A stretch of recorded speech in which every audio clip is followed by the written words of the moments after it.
चलिए आज स्टार्ट करते हैं लॉज ऑफ एक्सपोनेंट। ये क्लास 8, 9, 10 एंड अबव अगर कोई कॉम्पिटिटिव एग्जाम की भी तैयारी कर रहा है तो ये उसके लिए बहुत इंपॉर्टेंट होता है। तो इसको स्टार्ट करने से पहले हम लोग इसके रूल्स जान लेते हैं। अगर बेस सेम हो एंड पावर डिफरेंट हो और ये मल्टीप्लाई के फॉर्म में हो तो ये क्या हो जाते हैं, ऐड हो जाते हैं। इस एग्जाम्पल भी देख लेते हैं एक बार। अगर 2 की पावर 3 हो एंड 2 की पावर 4 हो एंड ये मल्टीप्लाई के फॉर्म में हो तो ये क्या बन जाएगा, 2 की पावर 3 प्लस 4 दैट इज 2 की पावर 7। सेकेंड रूल, अगर बेस सेम है और इस बार ये डिवाइड की फॉर्म में है तो क्या हो जाएगा, ये a के पावर m माइनस n। एक एग्जाम्पल देख लेते हैं। 2 की पावर 6 एंड 2 की पावर 3 ले लेते हैं तो ये क्या हो जाएगा, 2 की पावर 6 माइनस 3 दैट इज 2 की पावर 3 का थर्ड रूल। अगर ये इस फॉर्म में हो, a की power n and then bracket n and then bracket n तो ये क्या बन जाता है, a की power m into n। For example अगर 3 की पावर 5 हो एंड देन उसकी पावर 4 हो तो ये क्या बन जाएगा, 5 into 4 that is 3 की पावर 20। फोर्थ, अगर am into bm हो तो क्या हो जाएगा, a into b की पावर होल m। जैसे 2 की पावर 5 into 3 की पावर 5 तो ये मल्टीप्लाई होकर क्या हो जाएगा, 6 की पावर 5।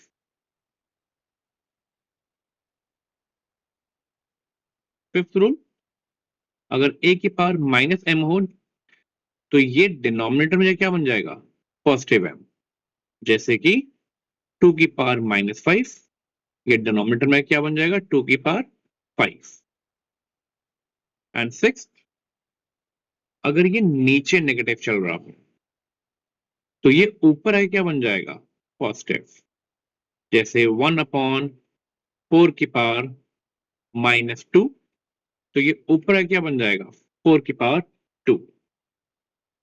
एंड एक लास्ट रूल जो कि बहुत इंपॉर्टेंट होता है, फ्रैक्शन वाला।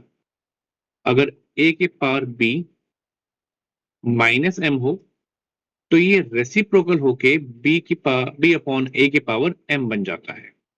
जैसे 2 की पावर 2/3 रेज टू पावर ऑफ -4 ये क्या बन जाएगा, 3/2 रेज टू पावर ऑफ +4।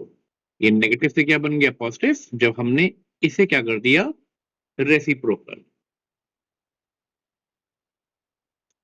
ठीक है, ये सारी की सारी चीजें आप एक बार ध्यान से देख भी सकते हैं, ये सारे रूल्स।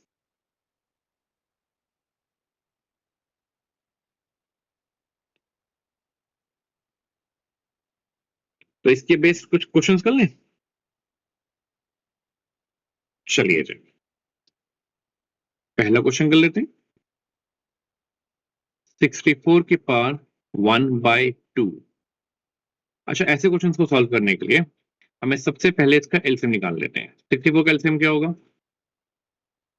2, 32, 2, 16, 2, 8, 2, 4, 2, 2 and 2, 1। कितनी बार 2 आ रहे हैं, 1 2 3 4 5 6। तो क्या हम इस 64 को लिख सकते हैं 2 की पावर 6। और अभी हमने एक रूल पढ़ के आए थे, a की पावर n और n तो वो क्या हो जाता है, m इंटू n। तो सेम यही कंडीशन में क्या हो जाएगा, 2 6 इंटू 1/2 ये से कट गया, क्या बच रहा है 2 की पावर 3। एंड व्हाट इज 2 की power 3, 2 into 2 into 2 that is 8।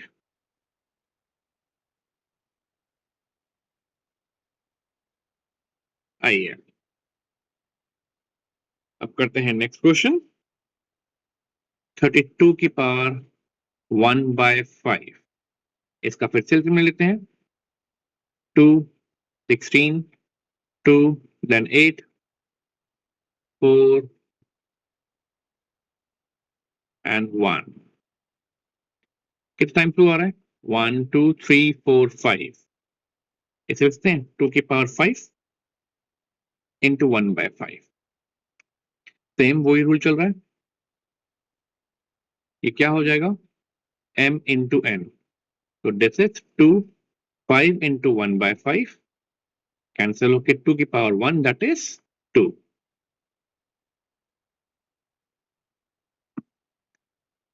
Third question, 125 power 1/3। इसको हम क्या लिख सकते हैं? 125 का फिर से एलसीएम ले लेते हैं।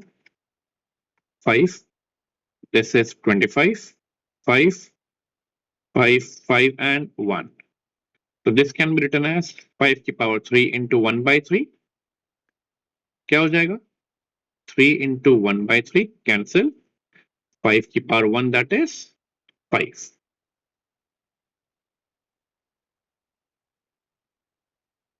तो चलो अब आगे थोड़े से और क्वेश्चन लेते हैं। 9 3 is power of 2। 9 क्या होता है? 3 का स्क्वायर that is 3/2। फिर वही रूल, m की पावर n, तो क्या हो जाता है? m into n। इसे क्या लिखते हैं? 2 into 3/2। ये कैंसिल हो गया। 3 का क्यूब एंड 3 का क्यूब क्या होता है? 27। 3 into 3 into 3। आई गेस अभी सब कुछ क्लियर हो रहा होगा। तो आगे कुछ क्वेश्चंस और ट्राई करते हैं। 32 2 की पावर 5, 32 की पावर 2/5। 32 का एलसीएम क्या होता है? अभी पहले निकाला था 2 की पावर 5 दैट इज 2/5। इसको फिर से वही रूल लगा के मल्टीप्लाई कर दें। 5 और 5 क्या हो जाएंगे? कैंसिल। क्या बचेगा? 2 का स्क्वायर दैट इज 4। चलो 6 वाला क्वेश्चन यहीं पे कर लेते हैं। 16 3 16 raised to power of 3/4। 16 का एलसीएम निकाल लेते हैं। 2 8 2 4 2 2 and 2 1। क्या आ रहा है? 2 की power 4 and rest power of 3/4। ये क्या हो जाएगा? मल्टीप्लाई हो जाएगा ना। 4 4 कैंसिल, 2 की power 3 that is 8।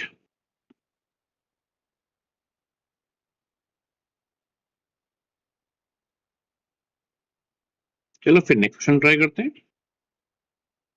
125 raise to power of -1/3। तो 125 किसका क्यूब होता है? 5 का क्यूब होता है इंटू -1/3। ये अपने रूल से क्या होगा? मल्टीप्लाई हो जाएगा। कैंसिल हो गया 3 और 3, क्या बच गया? 5 की पावर -1। और अभी हमने आगे देखा था जब a की पावर -m होता है तो वो नीचे क्या हो जाता है? पॉजिटिव। तो ये क्या होगा? 5 1/5। ये कुछ भी नहीं है, इसको हम यहाँ पे मिटा देते हैं। आई गेस सब कुछ क्लियर हो गया इसमें। तो चलो फिर नेक्स्ट क्वेश्चन और ट्राई कर लेते हैं किसी डिफरेंट रूल से। 2 की पावर 3 इंटू 2 की पावर 1/5। तो अब इससे पहले हमने पढ़ा था जब बेस सेम होते हैं और ये मल्टीप्लाई के फॉर्म में होते हैं तो ये क्या बन जाता है? a की पावर m इंटू a की पावर m क्या बन जाता है? a की power m plus n। Power क्या होती है? ऐड हो जाती है, बट कंडीशन क्या होती है? ये बेस क्या होना चाहिए? सेम होना चाहिए एंड मल्टीप्लाई के फॉर्म में होना चाहिए। तो सेम यहां पर है, तो ये क्या बन जाएगा? 2 की पावर 2/3 प्लस 1/5 एंड अब 2/3 प्लस 1/5 का एलसीएम क्या होगा? 15। तो ये क्या हो जाएगा? 10 एंड दिस इज 3, तो क्या आ जाएगा 13/15, तो दिस इज 2 की पावर 13/15, ये चीज। तो चलो नेक्स्ट क्वेश्चन ट्राई करते हैं। 1/3 की पावर 3 होल पावर 7, तो इसको हम लोग लिख सकते हैं 1 की power 7 into 3 raise to power of 3 और उसकी पावर 7। अच्छा, 1 की पावर कुछ भी तो क्या होता है, 1 ही होता है ना, एंड ये क्या हो जाएगा 3 की पावर 21। क्लियर है अच्छे से पूरा? नेक्स्ट क्वेश्चन ट्राई करते हैं। 11 raise to power of 1/2 upon 11 raise to power of 1/4। इसमें हमने पढ़ा था ना, जब बेस सेम होता है और ये डिवाइड के फॉर्म में होता है तो पावर क्या होती है, सबट्रैक्ट हो जाती है। सेम इस कंडीशन में भी क्या होगा, 11 raise to power of 1/2 minus 1/4, 1/2 minus 1/4, इनका एलसीएम क्या होगा 4। 2 के टेबल में 4 कब आता है 2, माइनस 4 के टेबल में 4 कब आता है 1, तो 2 माइनस 1, तो क्या बच गया 1/4, तो क्या हो जाएगा 11 raise to power of 1/4।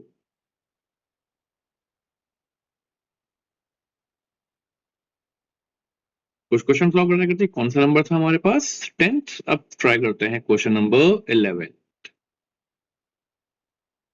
7 raise to power of 1/2 into 8 raise to power of 1/2। इसमें हमने कौन सा रूल पढ़ा था, जब am a raise to power of m into b raise to power of m होगा, तो जब पावर सेम होती है और ये मल्टीप्लाई के फॉर्म में हो जाता है तो क्या होता है a into B raise to power of m। Same यहाँ पे क्या है, ये मल्टीप्लाई के फॉर्म में है और पावर क्या है सेम है, बेस क्या है अलग अलग है ना, तो बेस क्या होगा मल्टीप्लाई हो जाएगा एंड ये होल किसकी पावर बन जाएगा 1/2 की पावर। तो 7 इंटू 8 क्या होता है 56 रेज टू पावर ऑफ 1/2।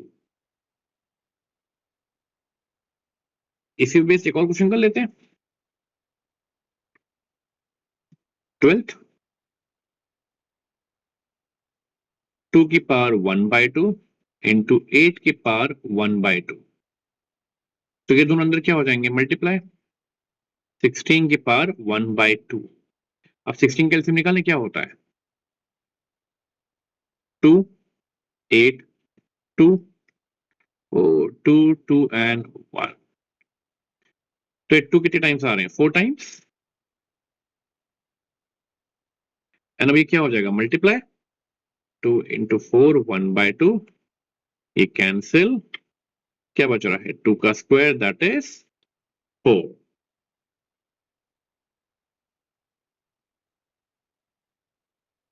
ठीक है, तो चलो आज का ये एक्सपोनेंट्स एंड पावर्स या फिर लॉ ऑफ एक्सपोनेंट्स कुछ भी कह सकते हैं इसको, इस वाली वीडियो को यहीं पे खत्म करते हैं। वीडियो के एंड होने के बाद क्या करना होता है प्रैक्टिस, क्योंकि प्रैक्टिस नहीं तो मैथ्स नहीं। Okay, bye bye.